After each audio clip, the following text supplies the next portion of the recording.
guys, my name is Amanda Joy Anderson and welcome to my channel. If you are brand new, hello, please like and subscribe so these videos can get to the people they are meant to. That would be awesome. And thank you for joining me on this series, Meltdown to Enlightenment. We are on our third episode. Woo!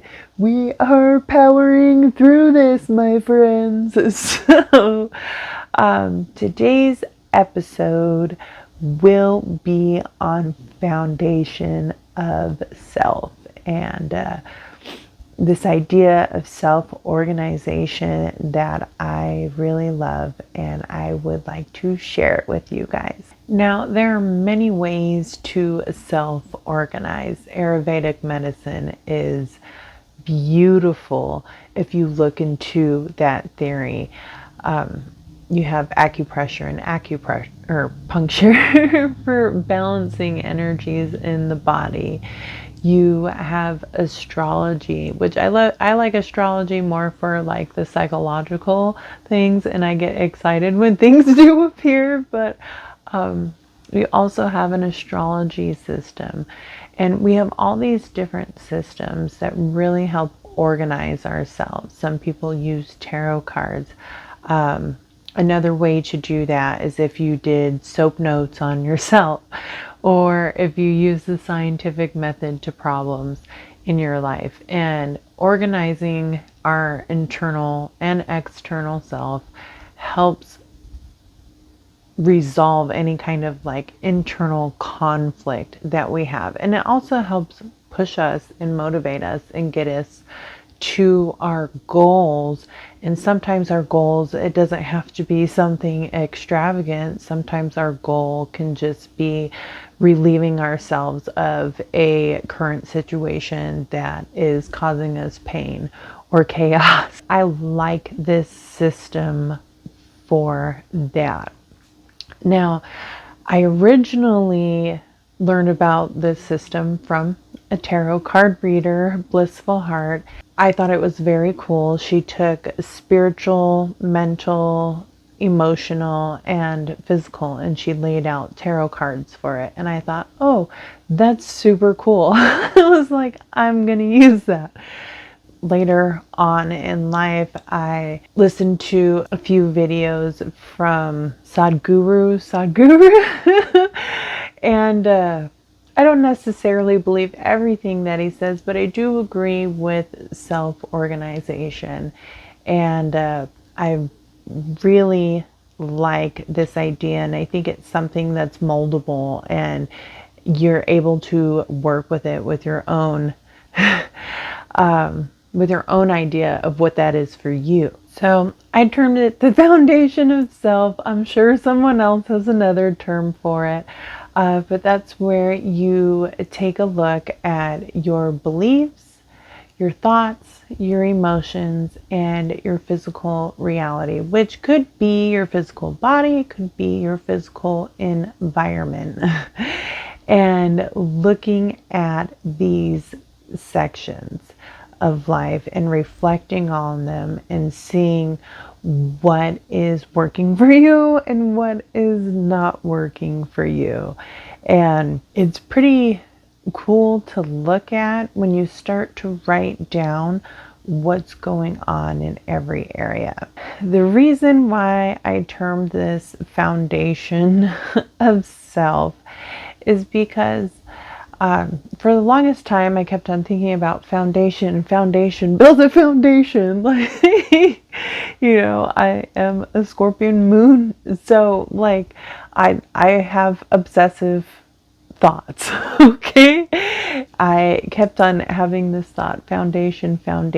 And so I automatically pictured it as a house. And for whatever reason, this did not work for me because it felt like the energy itself was trapped inside the house. And I was like, no, this doesn't work for me. So then I ended up having a dream And then I envisioned it as a bridge. And I like this idea because when we look at all these aspects, they pretty much domino into one another.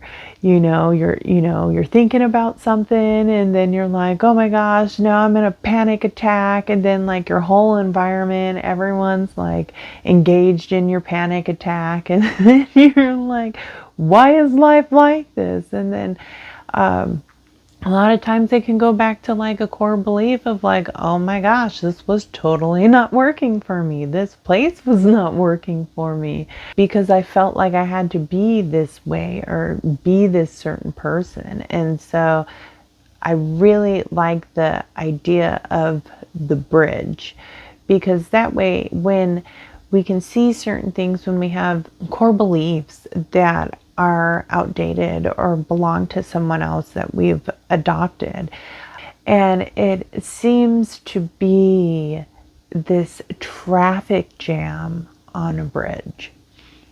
And because for us to look at goals, big ones, small ones, we have to understand we are moving in a direction. And sometimes the direction that we want to go in, there are traffic jams and we can't get to our destination because some of that stuff needs to be cleared out or worked on.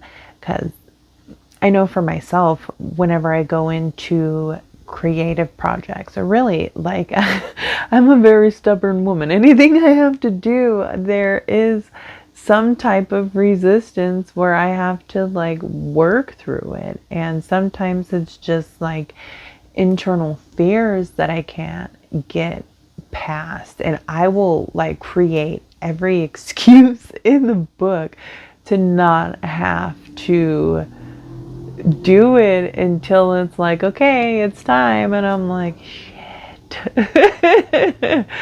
And so that is why I like Foundation of Self, because it is a reflective tool that you can write down all the different things that are going on in your life, or even towards like the goals that you're trying to attain. And you can write it down and look at it and say, oh my gosh, wow. Like, I don't know why I've been thinking that. And then it's like the thought behind it, like I have this belief and you're like, it's not even me. Where the hell did this come from? So this is what I like about it. I am going to pull up the worksheet that I made that you guys can purchase if you want to in my Etsy store. If not, you can write it down as well, but it's just something that's already prepared and you can kind of look at the directions that I wrote down, and then you can also look at the video for kind of a better idea of how this goes. As an example, I'm going to use getting rid of clutter. Sometimes creating space is what we need in life, and sometimes getting rid of clutter can be hard because there is emotional attachments to certain items in the house. And that's okay. Because sometimes we hold emotions in different things, and sometimes there's memory attached to them. Getting rid of clutter would be in the physical area of the worksheet. Now, sometimes, like I said, we can hold on to emotions and even memories. And it can be something that has no purpose for us, but we still hold on to it. And sometimes that just creates a lot of excess depending on how many things we're holding on to, right? With our emotions, sometimes we have to look and see that that memory, it does not necessarily have to be attached to that object. But, you know, I think if it's something that really brings you a great amount of joy, you know, why not hold on to it? As we move up from emotions to the thoughts. Okay, so we have this memory that keeps on coming back. And then sometimes we can even have a core belief beyond the thought as something like, is this person going to be mad at me that I got rid of this? I don't know if you guys have ever felt that way. I've totally felt that way. I'm like, because sometimes people give you gifts and then it's like, okay, it's been 10, 15 years. Like how long am I supposed to hold on to this? Not to say that it wasn't beautiful and kind and wonderful to receive it, but sometimes we outgrow things. And that's where we need to look at like a core belief, and maybe there's a memory attached to that. Like, okay, so once we start working kind of down the ladder, then we can understand why it is that we stop ourselves in certain processes. Now, if we want to do more of a extreme example, which I do like this structure for, because I'm Pisces North Node, Virgo South Node. So sometimes I can have experiences where I'm kind of out of tune with reality, and I can have like the whole like world just kind of shift, and like a rug gets pulled out from underneath my feet, and then I realize that I'm living in a different reality than what I thought I was.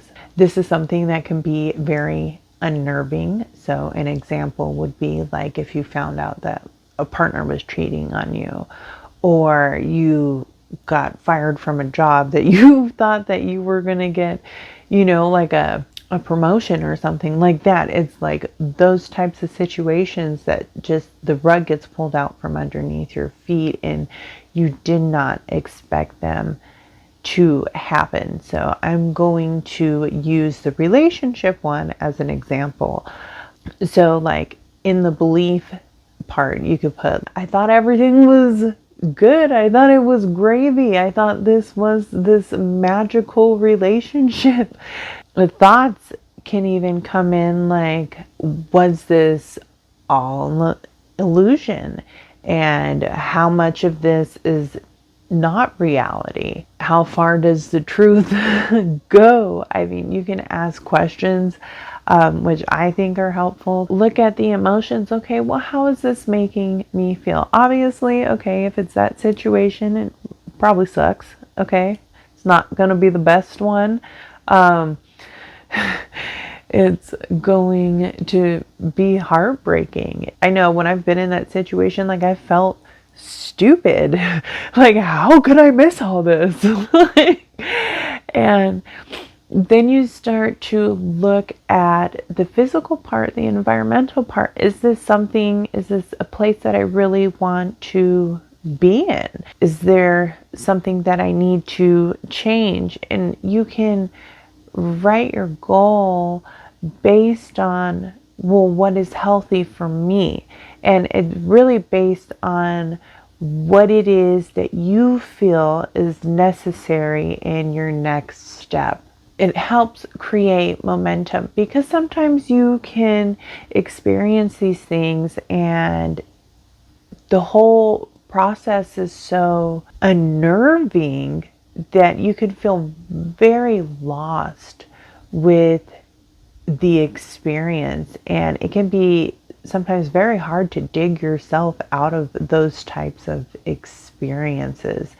And I think it's important to have some type of foundation to fall on. Even in the worst situations, when you completely lose yourself in a situation, it's good to have some type of foundation to work upon and understand that life can throw you in any direction. And it's amazing to feel like, okay, I can go through this, that, in the other, I understand that I can come back to this place and work myself out of this situation. And I think that's super important, especially when there's a lot of wrenches in your road, Scorpio risings. But I do want to put that out there. I hope you guys enjoyed this video. I hope I explained it well enough.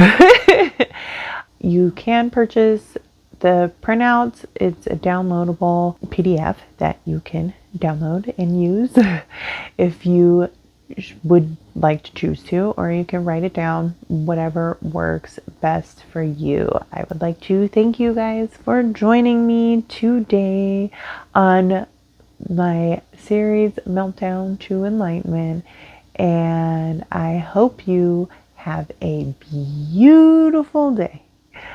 Bye.